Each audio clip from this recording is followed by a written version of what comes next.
Good evening. I'm Dina Feingold. I'm the rabbi of Beth Hillel Temple. On behalf of the Kenosha Public Museum and the Interfaith Holocaust Remembrance Planning Committee, I welcome you to this special evening of commemoration, learning, and reflection. Yesterday on the Jewish calendar was Yom HaShoah. Shoah is the Hebrew word for Holocaust. So it's Holocaust Remembrance Day. And in addition, the city of Kenosha has designated this week surrounding Yom HaShoah, this year April 16th through the 23rd, as the days of remembrance of the victims of the Holocaust. And you have a copy of the proclamation by the mayor on the back of your program. And I have the actual proclamation right here.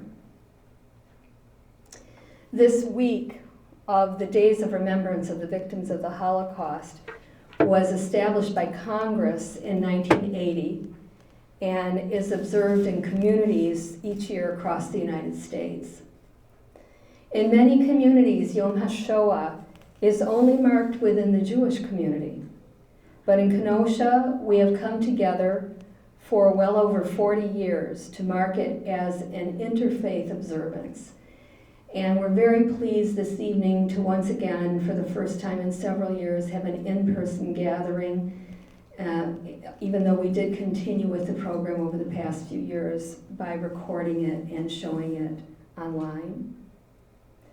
We come together as people of all creeds and identities to recall the worst of humanity, to mourn for those who died, for those who suffered, to learn from an ignominious past, and to commit ourselves to rise above those base human instincts, to build instead a world of kindness, a world of justice, a world of inclusion, and a world of love for all people.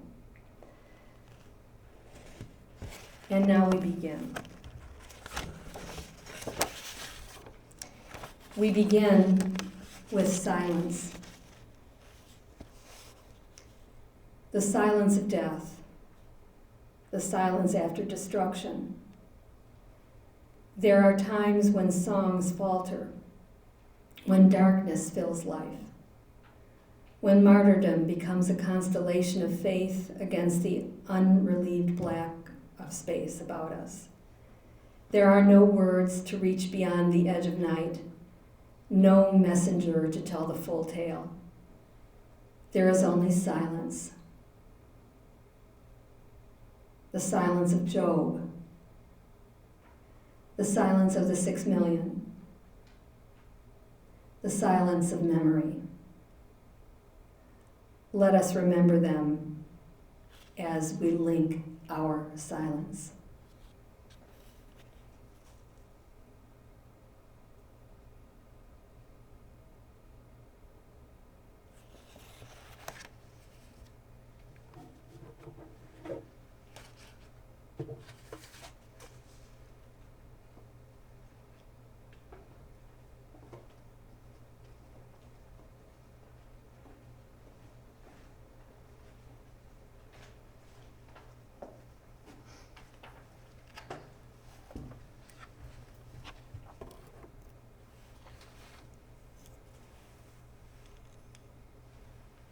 Good evening and welcome. My name is Dr. Judith Faye Podlipnik. I'm a scholar of the Holocaust, historian specifically. Tonight we remember those who perished in the Shoah, which specifically refers to the mass murder and the genocide of 6+ million Jews during World War II by Nazi Germany and its collaborators. Every year, the United States Holocaust Museum chooses a theme as a means of commemorating its victims.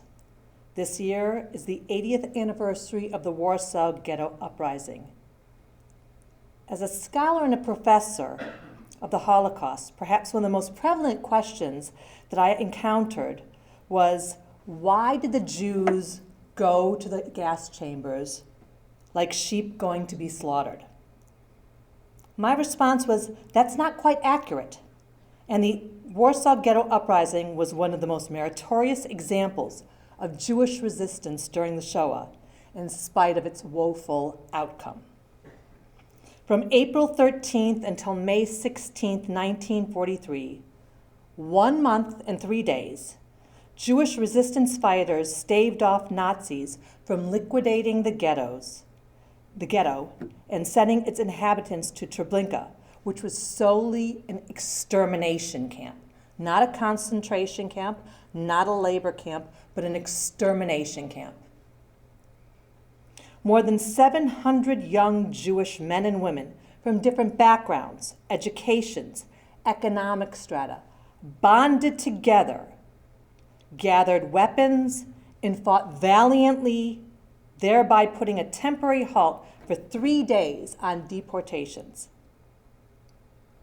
On April 19th, the first evening of Passover, the Nazis re-entered with the plans of liquidating the ghetto within 3 days. Yet, it took 1 month. In the end, Germans lost 300 plus soldiers, yet unfortunately, 42,000 Jews were then deported, and only about 11% survived the camps. The Warsaw Ghetto Uprising is just one example of the bravery exhibited by Jews during the Shoah. Resistance, unfortunately, proved extremely challenging, as not only were Jews targeted by the German Nazis, but by the other collaborative governments in Europe, such as Hungary, Slovakia, Poland, etc., as well as their populations. So when the significant majority of a continent, including its governments, is against you, it is virtually impossible to combat such odds. Tonight we commemorate the victims of the Warsaw Ghetto Uprising and all of the other Jews who perished during the Shoah. We honor those who survived, those who defeated the goal of the majority of the population who wanted them eradicated, not only from Europe, but from the entire world.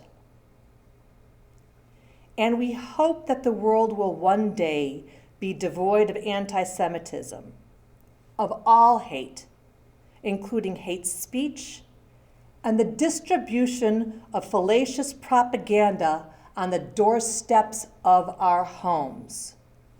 This must be stopped. May the memories of all the victims of the Shoah and the survivors who are no longer with us be for a blessing. I thank you.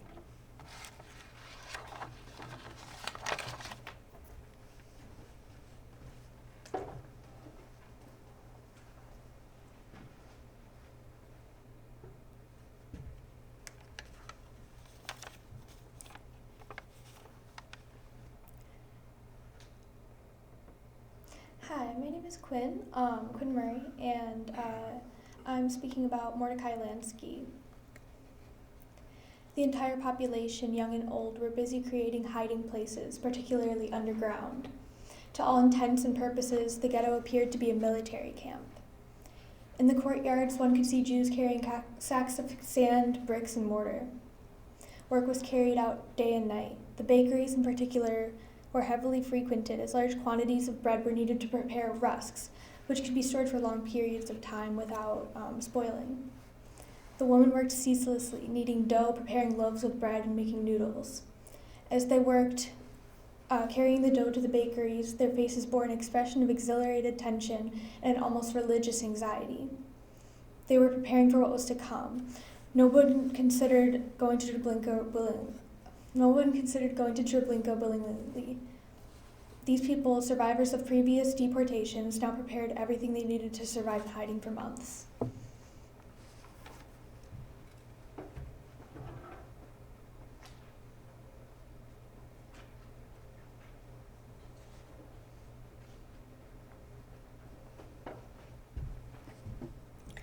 Hello everyone, my name is Danny Maldonado and I will be talking about Tuvia Borzakowski.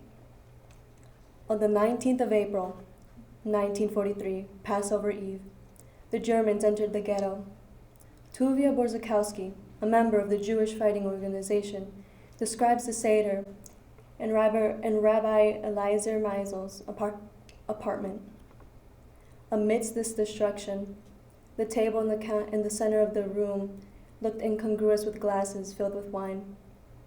With the family seated around, the rabbi reading the Haggadah. His reading was punctuated by explosions and the rattling of machine guns. The faces of the family around the table were lit by the red light from the burning buildings nearby.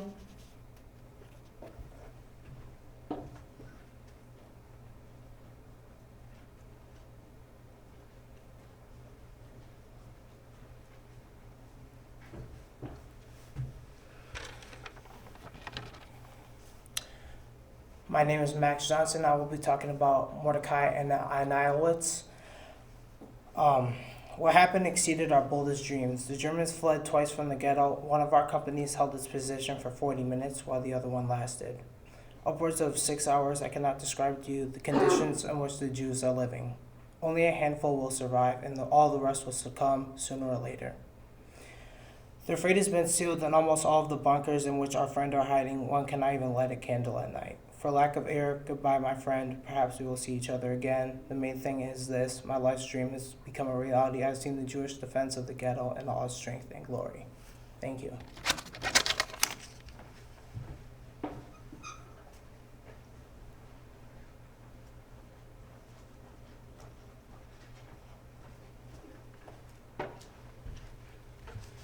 Hello, my name is Abigail Shelton, and I will be reading the dispatch to the U.S. State Department, May 11, 1943. The heroic resistance of the ghetto of Warsaw continues, but few strongholds are holding out. The Jewish fighting organizations showed supreme agility and courage.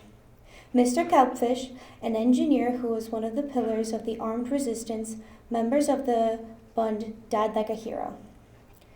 German cruelties are gruesome. Many are burned alive, while thousands are being shot or taken away to camps.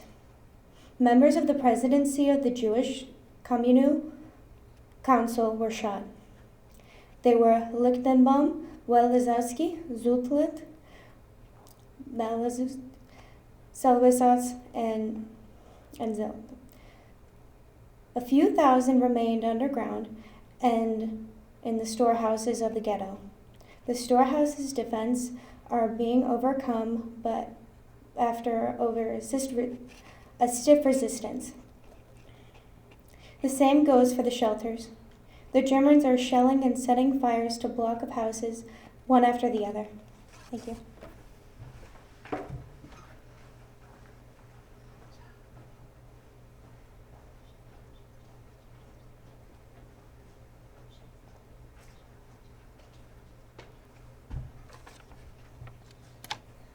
Thaddeus Stapleholtz. Hell rages over our heads as frequent explosions render the air. Houses collapse, acrid smoke from the fire seeps through our small observation opening, and street fighting continues. One isolated hand grenade explosion followed by several revolver shots. Those are ours. A few rounds of machine gun fire and a powerful explosion. Those are Germans. Today is the 30th of April.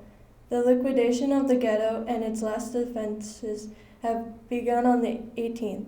For 12 days we have been sitting in this hole. We are not sleeping, we are not moving, we are not talking. Instead, we lie silently on the bunks and think of what? Of death and why we must die and the hopelessness of our situation.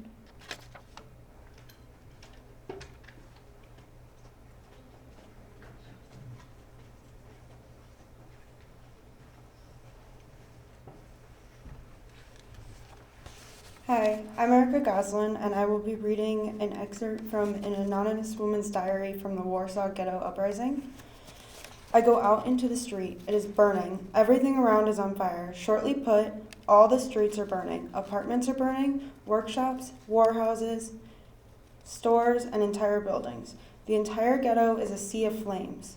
There is a strong wind which blows out sparks from the burning houses to the ones which do not burn yet. The fire immediately destroys everything, a stunning sight. The fire expands so fast that people don't have time to flee the houses and perish inside in a tragic manner. The fire causes a huge commotion on the street. People with bundles run from house to house, from street to street. There is no rescue. No one knows where to take shelter. They seek desperately. Nothing, no rescue, no protection. Death prevails everywhere. The ghetto walls are completely surrounded. No one can enter or leave. The clothes are burning on people's bodies. Screams of pain and crying. Houses and bunkers are burning. Everything is in flames. Next, I will be reading from Leon Nyberg, Cleaning Out of the Ghetto. Now, when only a small handful remained, once again, we didn't have enough fighting power. With the systematic destruction of the remaining buildings, our possibilities of hiding drastically shrank. Those who were in bunkers might one day wake to find themselves buried under the rubble of a collapsed house. Our provisions were almost gone, as was our ammunition. From September, we were cut off entirely from the Arizona zone, hunted day and night by the Germans and cast out, as it were, by our Jewish brethren. We became ghosts, nothing less, nothing more.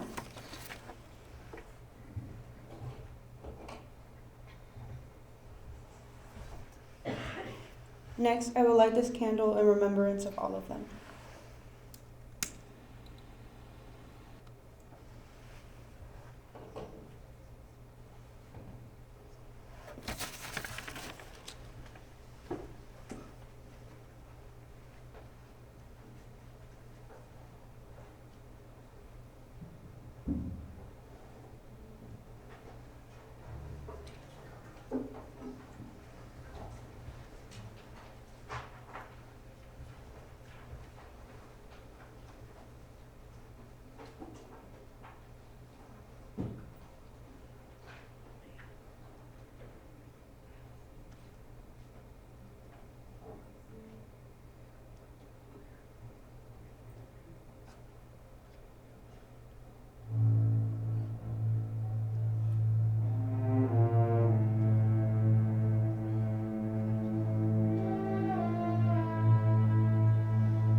Good evening.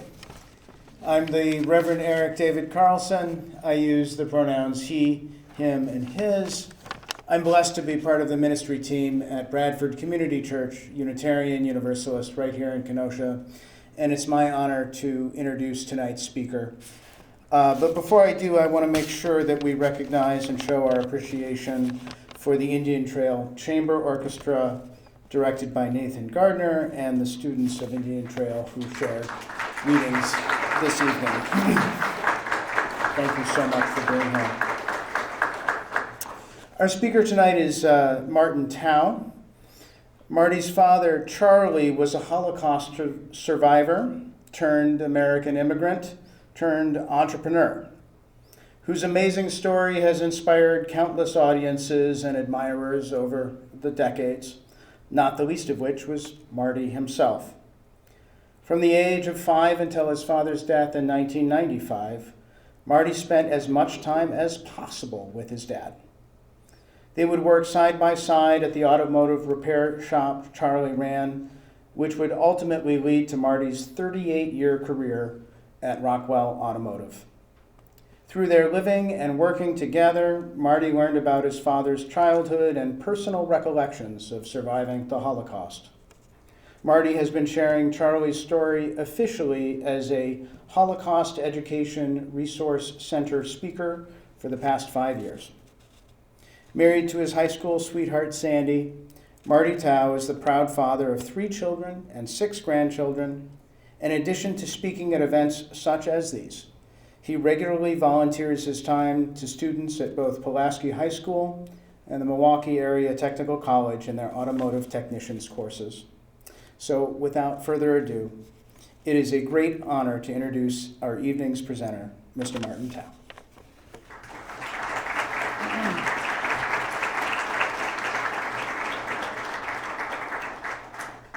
What a pleasure to hear the orchestra. My dad was watching you. He's no longer around, but just looking at his eyes, he's looking at all of you. He's wondering, why am I doing this? I'm doing this because we all need to know what happened in the war, World War II, in the 40s.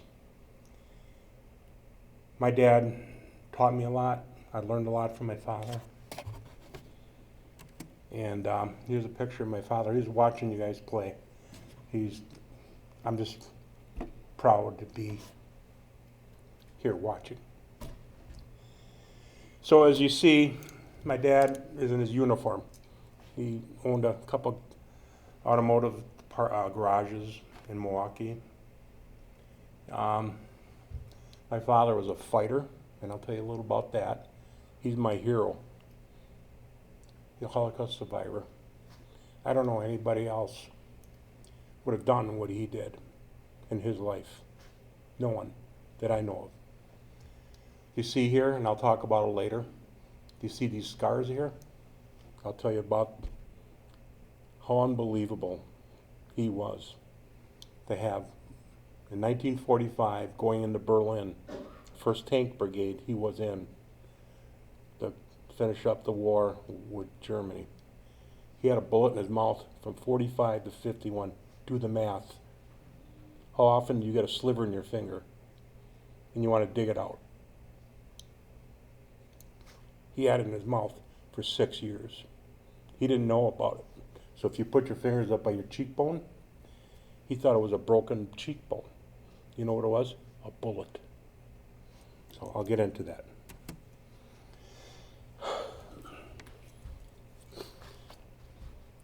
So my dad was 24 years old in this picture here. And I'll talk a little bit about the history before that. Here's my dad. He was 24 years old. He was a commander of 4 Russian tanks. How did that happen? So here's the Russians, the Soviet army. Here's the Americans crossing the Elbe River on a bridge. Here's another picture of my father, written in an article in the Milwaukee Sentinel Journal. He was 34 years old at that time. Can you hear me? Yeah, we're going to move the microphone. Oh.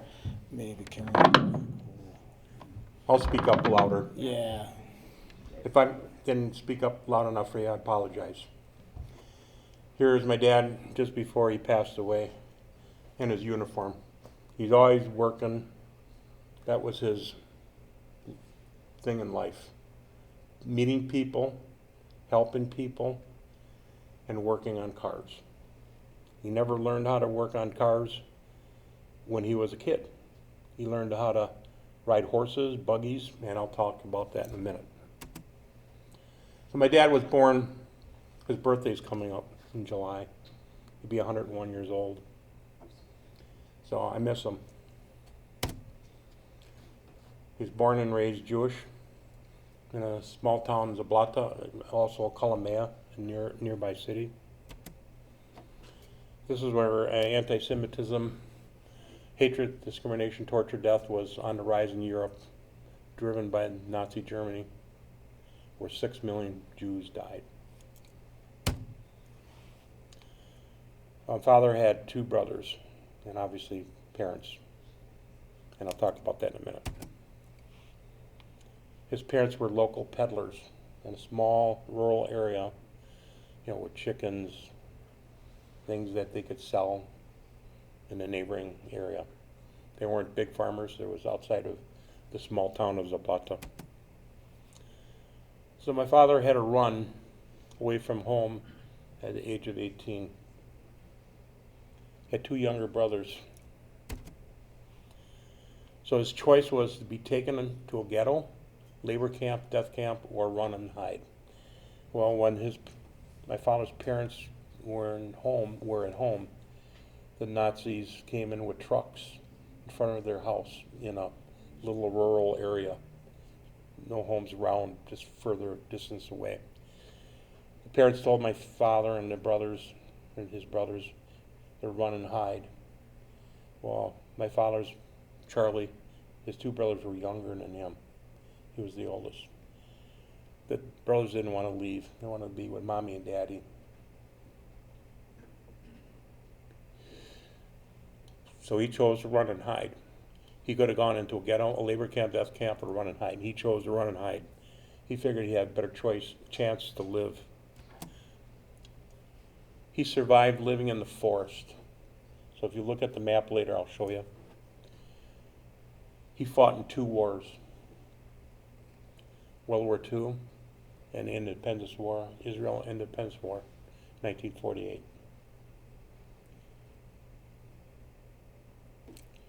He was wounded twice, then he traveled to the U.S. to live a new life. That's when I was born.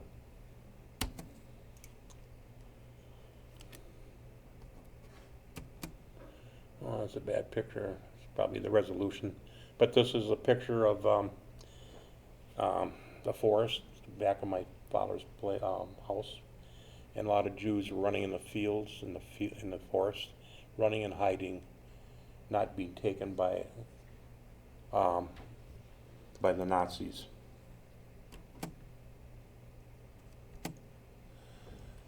He grew up in a very small house in the outskirts of Zablata, Poland, until the Nazis invaded the town, the city, the neighbors, and the countryside in eastern Poland.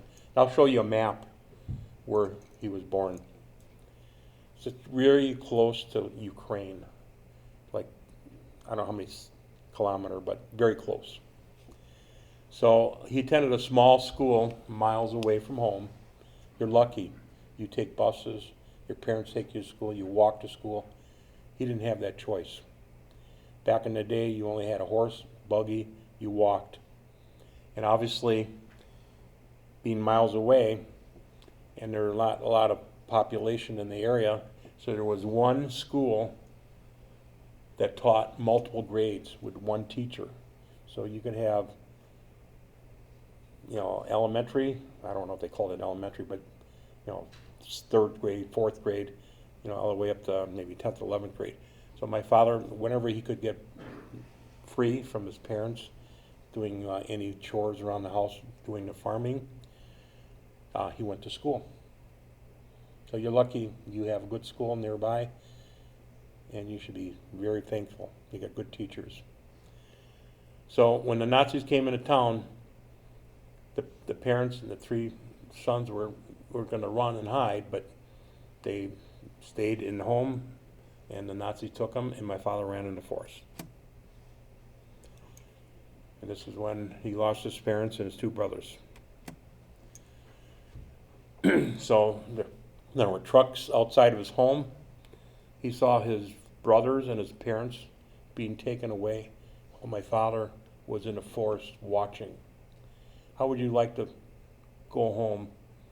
Some enemy came to your house, took your parents, your brothers, sisters, and never say goodbye. He never had a chance to. So he saw his father, mother, brothers taken away. Never to be seen again. This is when my dad lost his parents. So on December 7th, 1941, at the age of 18, the Nazis came to his house. Raise your hands. You know what December 7th is in history? Raise your hands.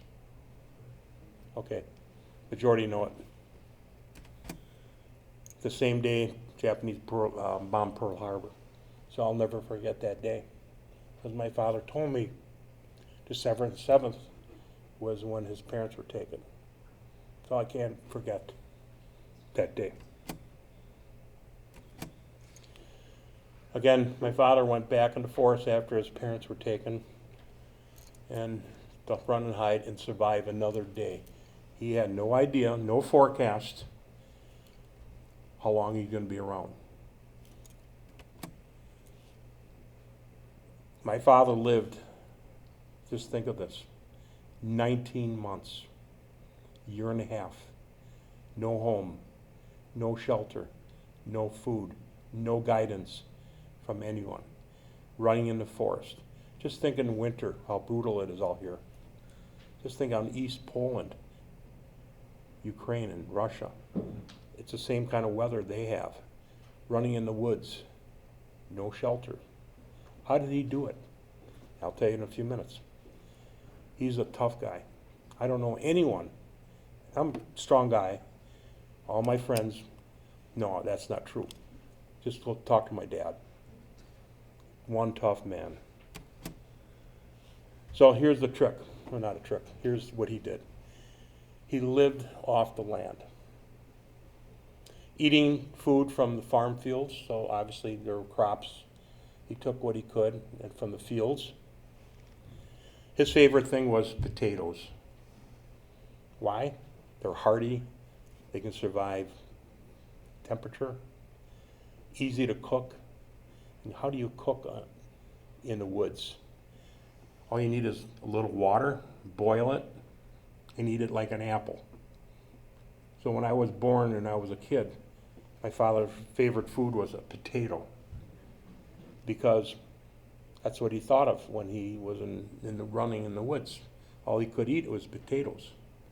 No German Nazis are going to see it, because you boil a potato, you throw the water out, no evidence of coal, wood, nothing. So he ate potatoes quite a bit. So he learned by sleeping in the farmers' barns and caves where he made in the forest. So caves, what do you mean, Dad? What'd you do? So I got some information from my father. He said, you watch the animals and how they lived in the forest. They're your teachers. So you watched how they prepared for fall and for winter.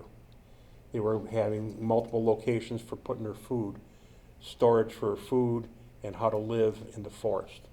So my father dug man-made, hand-held caves in the ground in early fall so that he can run and hide from the Nazis running after him in the woods. It's like being in a grave.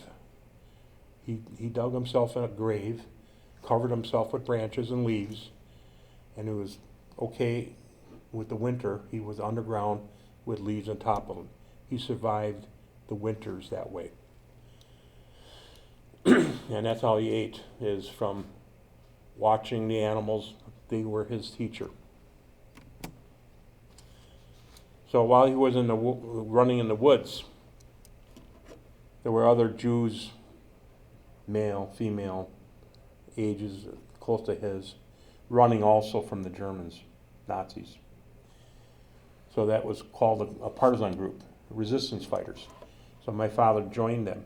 They didn't have weapons like machine guns or tanks. They had knives, maybe a pistol they stole from a farmer's barn, maybe a knife or a rifle, but that would be it. You go against some Nazis with machine guns with a pistol, that's suicide. You'd be dead. So he was very careful with in the resistance group, fighting to get food, to help others, and protect others. So when the Soviet Union, Russian Army, Soviet Union, came through the forest, my father was in East Poland. If you look at the map, I'll show you.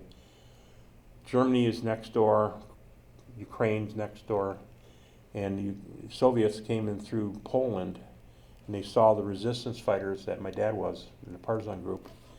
How do they survive living in the winter with just bare bones, nothing, no weapons? So they enlisted my father to go and fight in the Soviet army, the Russian army. Because my dad was so seasoned, he knew how to survive in the woods and eat without anybody giving him food from a store. They enlisted him to go to the Russian army in Siberia. Anybody know where Siberia is? It's a cold place. And they thought that if you can live in the woods for 19 months, Siberia is a piece of cake. Because in Siberia, it's just the same thing, snow and cold and wind. So he went on, well, here's another thing. He never revealed he was Jewish. Why? There's no one you could trust when you're Jewish. You couldn't trust your neighbor, your friend, as they get captured. They say, oh, I have a friend that's Jewish, and they'll come after him. So you have to keep your mouth shut and just do what you have to do to survive. That's what my dad did. So he never learned, he never could trust anyone.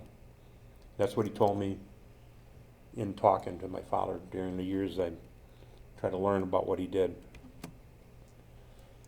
My father obviously fought in 2 wars, living in the woods. It's remarkable that he even lived. He was wounded twice in the right leg, once in the face near Berlin during the last weeks of World War II. Just think of this, he was never hospitalized. How do you live when you have 2 bullets that went through your leg? In the Russian army, they don't have medics out in the field. They learn how to stitch up a wound or pull your bullets or cut your leg off. So his commanders were telling him to cut the leg off because it's going to be infected. He said, I'll keep it clean, because if you have an infected leg, that's coming from dirty or germs. So he kept it clean. Guess what he used for antiseptic? Vodka. He used vodka to pour over his wound to keep it clean and keep it dry. So he survived. He had no amputation, and he was wounded in the face, and I showed you a picture in the front slides, up in his upper lip. So what happened, again, he was never hospitalized. Let's see what this next one is. Yeah, so when he was going into Berlin with small arm fire, he couldn't go with tanks in the city streets. They were too narrow. So they walked into Berlin with the Americans to finish up the war in Berlin. My father was in the 1st Tank Brigade going into Berlin. So he was in Eastern Poland, a Jew, went to Siberia to be trained, was given 4 tanks, Russian tanks, to go east or go west to Germany. And that's how he lived through the war. He was in a tank. And when the tanks break down, there were no garages called AAA. There was no such thing. You got to fix it or you're dead. So you have to learn how to work on vehicles or equipment, and you have to be tough. So in 1946, 1 year after the war ended, My father went back to his hometown, figuring, well, maybe he'll see some friends that he grew up with. And it's about Poland, which is in ruins. There were 8,000 people, Jews, that lived in the area. They're all gone. You couldn't find anyone. So how would you like to go back to your hometown after a couple of years? No one around, the whole population of Jews, your friends are taken or killed.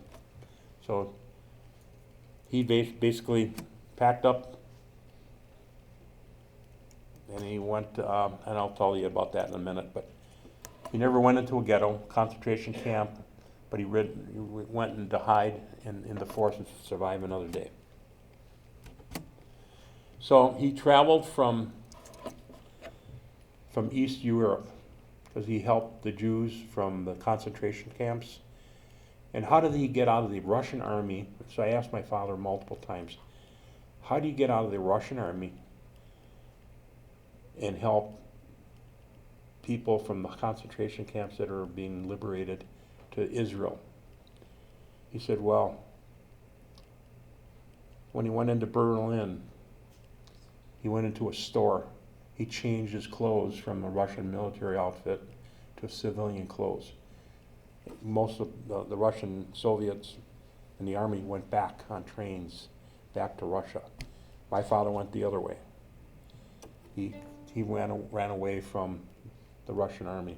So he lived as a civilian after that.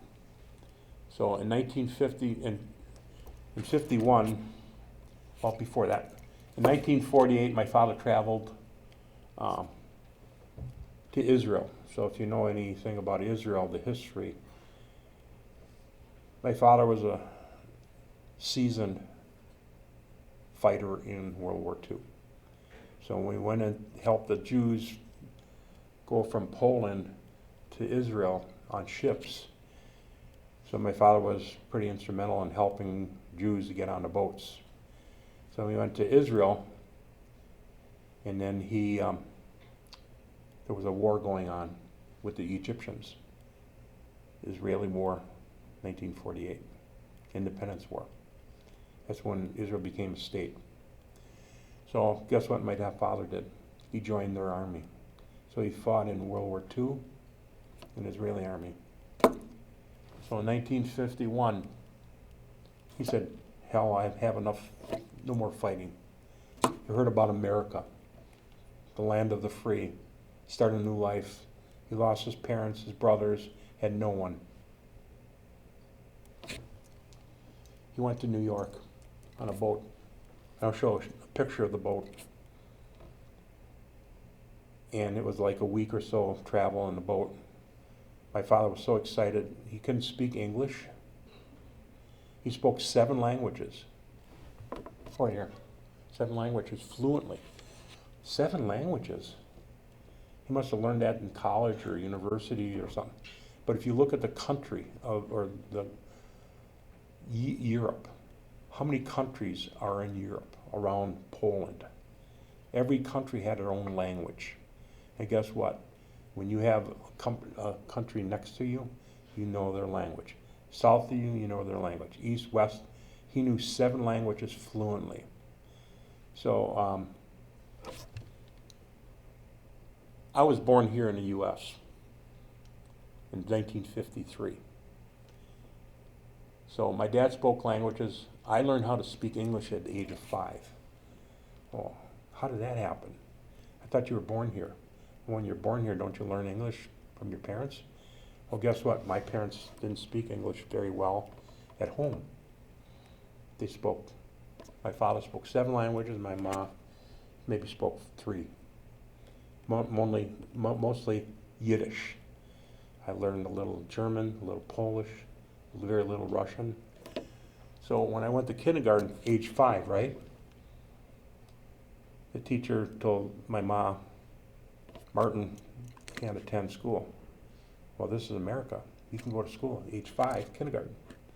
Well, he doesn't speak English. So I went home with my mom, and my mom talked to my dad. We got to start talking English. So I learned how to speak English at the age of 5. I was held back 6 months. So that's a little history about that. So at the age of 30 years old, he came to America in 1951 with a bullet still lodged in his cheek.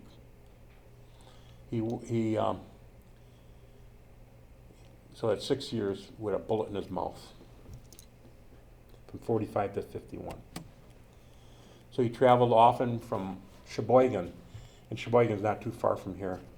There was a Jewish group that brought in refugees from Israel and from Europe to help them to the society and living in America. So my father went to a small town in Sheboygan.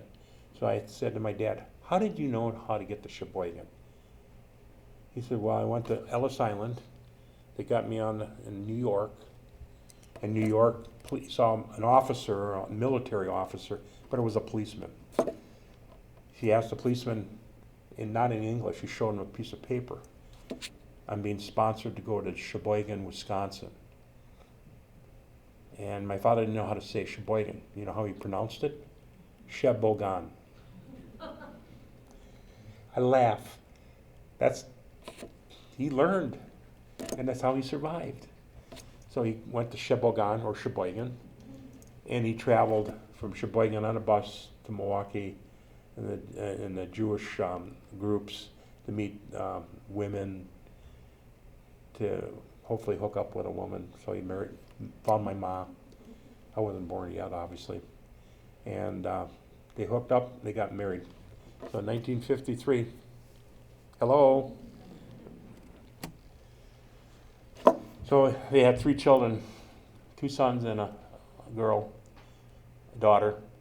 My brother is Jeffrey, my sister is Esther, and they're both younger than me. I'm the eldest. And my sister lives in Mequon, Wisconsin. My brother's in Dayton, Ohio. He's a retired colonel, a full bird colonel in the Air Force. So, quick story before I leave that. So my brother was not in a very good shape in high school. He hung around with a lot of bad kids. So you don't come home with a policeman coming knocking at your door that your son did something bad. So my father got approached by the police. Your son, Jeffrey, is hanging around with the wrong people. So either you take care of him and teach him, or he's going to be in some bad way later. So my father talked to my brother, said, you have a choice. Shape up, or ship out. That's the way he lived. You don't obey the laws and the parents, you leave. So my father said to the policeman, you take him for 24 hours in detention. He came back, my brother, he went and enlisted in the Air Force. So when my brother went in the Air Force, he went to boot camp. My father's boot camp, what are you talking boot camp? He said I had to go to North Dakota, North Dakota. He had to be in the cold and snow. My father said, you don't know what boot camp is. Go to Siberia. So he lived. My brother is still alive, obviously. He's younger than I am. He's retired full bird colonel in the Air Force. He went to Israel, helped sell planes. So he's pretty well recognized in Israel right now, my brother. So my dad had a car repair business in Milwaukee, single station, stall station. You could hardly put a car in it. The cars were outside the door. They were longer. On 59th and Lisbon in Milwaukee. So over the years, my dad had 4 stations in Milwaukee. Obviously, when you own a business, it's not easy. He was held up multiple times in his lifetime in America. So a week before he died, well, I worked at Allen Bradley Rockwell, where the big clock is in Milwaukee, for 38 years. My dad's business was 15 minutes drive from here. My father would call me at 10 o'clock or 1, 2 o'clock, come to work after work, help me with some trucks and cars that he's got to work on. So he called me at 10 o'clock in the morning. I said, Dad, what do you call me at 10 o'clock? It was just before pagers and before cell phones. I had an office phone in my office. He said, Martin, I was just held up. I said, you were held up? Are you okay? Yeah, I'm okay, but the person I hit is not okay. And you don't deal with my dad. He's one tough Russian. One tough guy. So I run up to the station. I said, where is the person you hit? It was a lady. Where is she? Well, I knocked her so hard she hit her head on the door and then she ran out. I said, why don't you call the police? Oh, she's not coming back anymore. So that next morning, my dad calls me again. And this is being my dad. He's tough, stubborn, you name it. He calls me in the morning, he says, Martin, I had the best breakfast. He goes every morning to a George Webb, which is a greasy spoon in Milwaukee, for toast and eggs and coffee. I said, Dad, what's so special about this morning with breakfast? He says, it was free. I said, what do you mean free? The lady I hit dropped $20 on the floor. I picked it up and she paid for my breakfast. That's a true story. I was shocked. Why didn't you call the police? Well, she's not going to get up. She's not coming after me anymore. He must have hit her pretty hard. So he was recognized as a war hero. There were multiple articles written about my dad in the Milwaukee Sentinel Journal, 1955, New York Life magazine, and numerous other. So quickly, I don't know what time I have to be done, but here's a map of Europe if nobody knows, but here's Poland, here's the border. Ukraine is right here. My dad lived right there in the corner. And if you look, look at where Ukraine is, look at where Russia is. So my father was pretty close to where when the Russians came west to Germany, they were on their route to Germany when they picked up my dad. So that's kind of where. So here is a kind of a picture of what the partisans look like. Small arms, rifles, some pistols, some knives. I wish I could have had a picture of my father, but I don't. He lost everything running in the woods. No pictures of his family, nothing. So that's kind of an illustration of what it looked like when running in the woods. Kolomea Zablata right here, right in the Poland, Ukraine border is right here. He said one day it's Ukraine, one day it's Poland. It keeps on switching. So, and this is what it looked like when the people are gathered in the streets going on trucks to ghettos, death camps, labor camps. So, here's another picture showing Jews running around in the forest. My father could have been doing that somewhere, but he was all by himself. He didn't want to be with groups. He wanted to run and hide. And you can see here's Ukraine, here's Poland. My dad lived right there. So he ran in Eastern Europe. This is where 6 million Jews were murdered in World War II. So if you think about it, it was equal to the population of Wisconsin. So the population of Wisconsin is about 6 million. Minnesota is about 6 million. In the country of Israel, 6 million. Wow, that's amazing. Just think the whole state of Wisconsin or whole Minnesota or the whole country of Israel killed. That's what happened in World War II. Just tragedy. Siberia, I mentioned that. You see this little star right over here? That's where my dad was. They took him on a train to here. Germans thousands of miles away learn how to fight. No Germans to be around. So he learned how to fight in Siberia because he already was a survivor for 19 months. They acknowledged that, and they made him a commander of 4 Russian tanks. So here's a picture of the train. It's not like the trains that you go from Milwaukee to Chicago with a food service, bathrooms. You were in boxcars. And if you survive a week traveling from Poland to Siberia, you pass boot camp. Because no one would pass that. My dad said most of them died. The ones that survived were in trenches learning how to fight. And there were no Germans around here. They're fighting in trenches. So my dad had a T-74 tank, 34 tank. He had total of 4 of them that he was commander of. And I have, here's a Russian rifle. So my wife's cousin was a gun collector. He passed away. He gave me a Russian rifle. So one day my dad and my mom came over for Sunday dinner. I came down the stairs in my house with a Russian rifle. My dad saw it. He said, "That's my rifle." It's identical to what my dad had. He said, "We didn't use rifles, we used the tanks." But that's what he had. Here's a T-34 going through a city, small city, you can hardly get a tank through it. And yeah, I have a hyperlink, but it doesn't work because of the internet here. But this is a story about the Soviets meeting the Americans in Zaplata, near Elbe River, before they went into Germany. Here's a story about it. So, I mentioned my father's a hero, a fighter. Here's my dad with his comrades, with the Americans meeting over the bridge going into Berlin a week before the war ended. He was the 1st Tank Brigade, age 24, running 4 tanks with the Americans into Berlin. So to me, and here's another picture of him, and another newspaper article.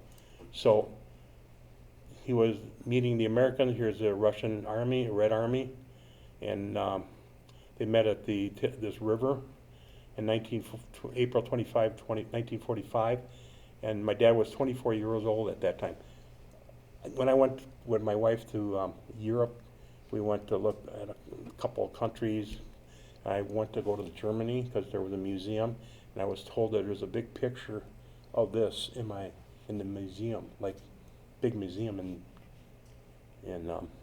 Germany. And so I went in there and I said, there was my dad's picture. Probably is maybe half the size of this screen. I cried. He made it. I don't know how, but he made it. So here another quick couple pictures. My father came on a boat in 1951. I looked up this boat on the internet. I think it's in dry dock somewhere. And I don't know if this is my dad's family. I couldn't, because he had no pictures. When he was gone, I was doing some research, and I found a family in the town where my dad was born. And this is like a picture of the Thau family, and I don't know if that's them. My dad's not around to ask, but I'm assuming maybe this is a relative, or he's in this group. So again, this picture, again, is a very popular picture in Germany, and here's his immigration papers.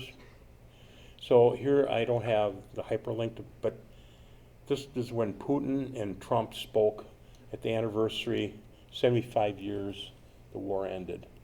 So they congratulated each other when Trump visited Putin. So there's a little audio of that, but hyperlink doesn't work here. And so in the Milwaukee Sentinel General, there was a paper in 1955, May 1st. My dad, somebody recognized my father, and they wrote an article about him. My dad, I was 10 years old. It was 10 years after the war. I was 2 years old when that was published. I don't remember it, obviously, but my dad was 34 years old. This is one of the last slides, but so one day before the anniversary of World War II ending, the Milwaukee Public Library called me. "Are you Marty Thau?" I said, "Yes, I am." "Who is this?" "Some director at the Milwaukee Public Library." "Is your father Charlie Thau?" I said, "Yes." "Why do you ask?" "Well, we heard he's a war hero and we'd like to meet with you and talk to you about him." "Why me?" "My dad's not around anymore." So they basically came to my house, interviewed me in my kitchen, and I said, "Well, what are you going to do? Are you going to put it in the paper or something?" "Yeah, we're going to put something in the paper in the next few weeks." I thought it'd be a little, like 2 sentences. Guess what? I opened the Sunday paper, front page. I couldn't believe it. There's my dad, and there I am on another section. A whole article about my father. So, unbelievable. And my dad had multiple stations. This is where my dad, when he passed away, he went home and he passed away, but this is where he hit the lady that stole his money. And there's a bus stop right here. So she needed money for the bus. She gave him $20 and grabbed my dad's wad of money that he was going to give her a break down to 20, and he knocked her down by that door. And there's my dad. So his revenge was to survive, and he did. And I want to show you this. About 2 years or so after my dad died, a movie came out called Defiance. I highly recommend, if you have a library, go get that video. It's identical to what my dad told me running in the woods. 3 brothers running away from the Nazis in the forest. And they had a small congregation of people that they found in the forest, and they survived in the forest, built a little town in the forest, and tried to keep it as secret as possible so the Nazis don't find them. So this is a movie I saw. I said, I wish my dad were here. This is identical to what he told me when I was asking him many questions. And I belong to the HERC organization. I was asked to, what they want to do is educate people, hopefully younger people, because the older ones, they've probably read about it, heard about it from their parents. I heard about it from my father, prying information out of him. Nothing came easy. So their mission is to basically educate and send out people like me to groups to talk about the Holocaust. My whole thing is to talk to people like you. You're the one in 100 years, I'm not going to be around obviously, that you're going to hear about it from people like me firsthand what went on. I saw how my dad living at home. I don't know what was wrong, but he had some kind of, I don't want to say sickness, but he thought every night he was dreaming and thinking and always on his mind about his parents and his brothers taken away from him. So the HERC organization wants to make sure that we're out here in force, trying to train people like me. I've been doing it for 4 or 5 years now, and to talk to people like you and the audience on what happened.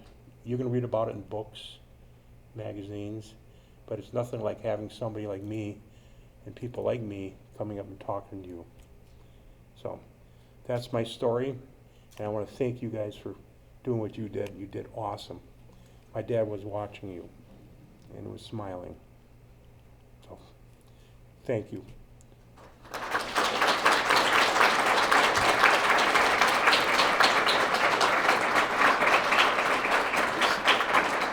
Thank you, and I thank you so much. This is such a privilege for me to come up and talk to you. So I'd like to ask, and please, ask me a question. If you don't want to ask me a question, that means you didn't listen. If you don't ask, I'm going to ask some of the adults. Come on, raise your hand. Okay, stand up. Your dad told you about the Holocaust. I have heard or read that in many cases, survivors don't even want to speak about it. Could you speak to that? My dad had a garage. He had many immigrants that came to his business from Poland, from Germany, you name it. They would never talk about that, period. And it was so hard for me to get any information out of my dad. I knew something was bothering him all the years I've been living with him. I'd want to watch a movie on TV, a war movie. I said, Dad, come in and sit with Jeffrey and I. Oh, I don't want to, that's all fake. That's not true. That's a movie. You don't know what we had to go through. He doesn't want to even go through it. So a lot of the immigrants that I know that are gone, they don't talk about it. They won't even whisper about it. I was fortunate to see my dad when I went to see him at the station. Hey, Dad, tell me about this. Tell me about that. So I kind of pried it out of him. But most Jews, immigrants that were in Holocaust, lost parents, brothers, sisters, cousins, family. And I had seen the evidence of Dr. Mengele that tortured Jews in concentration camps. I saw that in person, people that came to my dad's station. Real quick story, there was a cattle dealer, his name is Pete. He picked me up on a Saturday to pick up some cows at some farmers. There was a little pond outside the farm. Let's go soak our feet. It was 90 some degrees. I said, Pete, that's a good idea. Let's go sit down by the pond. He says, okay. So we sat down. I said, Pete, why don't you take your shoes off and let's put your feet in the water? Well, I can't. I said, what do you mean you can't? He said, if I take off my shoes, I can't stand. What do you mean? They cut his toes off. And he walked like, they had special shoes from Germany they sent them. So people don't tell you anything. They don't say anything about it.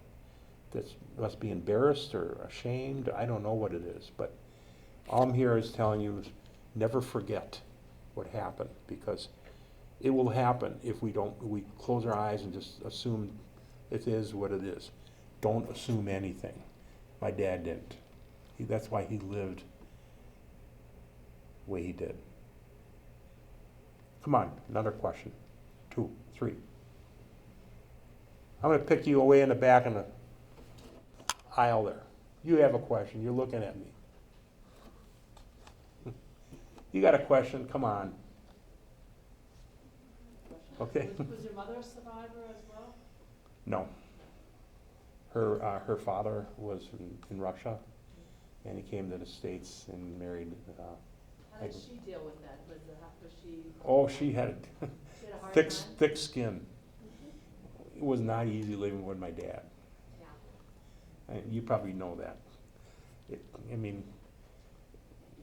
My dad couldn't wait to get out of the house. He wanted to be at his station. His thing was to see people and talk to people. My mother was the opposite. She was a homemaker. I'd come home at lunch for lunch. There'd be food on the table. My clothes would be cleaned and pressed. Bed be made. That's the way my mother was. My father was always at work. 24/7 he'd be working. If he could. Come on, there'd be another couple of questions. Thank you.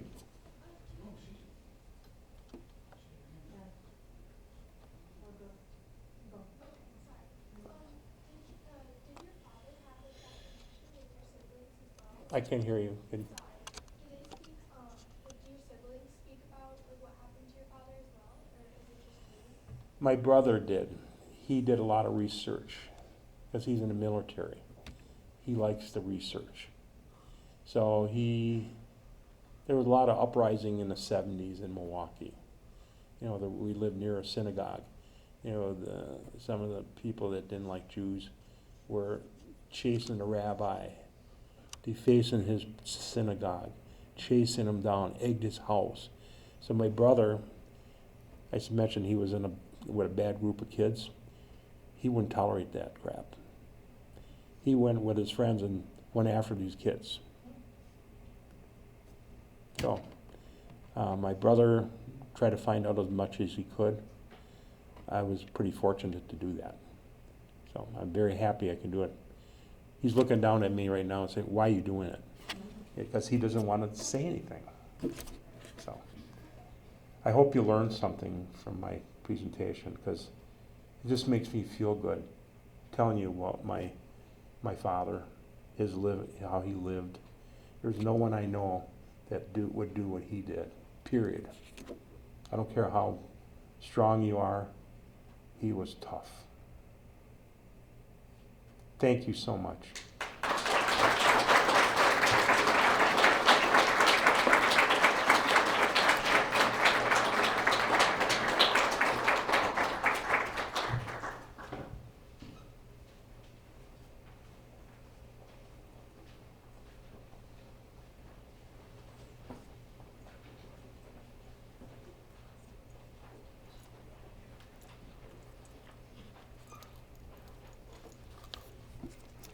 Hi, I'm Kathy Gloff, and we're going to attempt to sing our final song a cappella.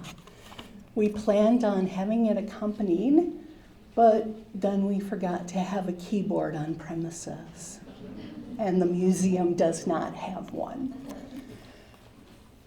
Please, there's an insert in your bulletin that has the lyrics of Who Will Speak. It's a song by Marty Thau, UCC hymn writer, and I will start us off. When you feel like you've got the melody, go ahead and join in. It'll be easiest to join in for the choruses. You should pick that up pretty fast. Okay? Who will speak for the poor and the broken? Who will speak for the peoples oppressed? Who will speak so their voice will be heard? Oh, who will speak if you don't? Who will speak if you don't? Who will speak if you don't? Who will speak so their voice will be heard? Oh, who will speak if you don't? Who will speak for the ones who are voiceless? Speak the truth in the places of power. Who will speak so their voice will be heard? Oh, who will speak if you don't? Who will speak if you don't? Who will speak if you don't? Who will speak so their voice will be heard? Oh, who will speak if you don't? Who will speak for the children of violence? Who will speak for the women abused? Who will speak so their voice will be heard? Oh, who will speak if you don't? Who will speak if you don't? Who will speak if you don't? Who will speak so their voice will be heard? Oh, who will speak if you don't? Who will speak for the shunned and the outcast? Who will speak for the people with AIDS? Who will speak so their voice will be heard? Oh, who will speak if you don't? Who will speak if you don't? Who will speak if you don't? Who will speak so their voice will be heard? Oh, who will speak if you don't? Who will work for the thousands of homeless? Who will work in the ghettos and streets? Who will speak so their voice will be heard? Who will speak if you don't? One last time. Who will speak if you don't? Who will speak if you don't? Who will speak so their voice will be heard? Oh, who will speak if you don't? Before we end tonight's program, I would tell you that the Anti-Defamation League that oversees our part of Wisconsin has said that since they've been keeping statistics on anti-Semitism, 4 out of the last 5 years were the worst years of anti-Semitism in our part of Wisconsin. since they've been keeping statistics in 1971. So it is time for us to speak. Thank you for being here. Good night.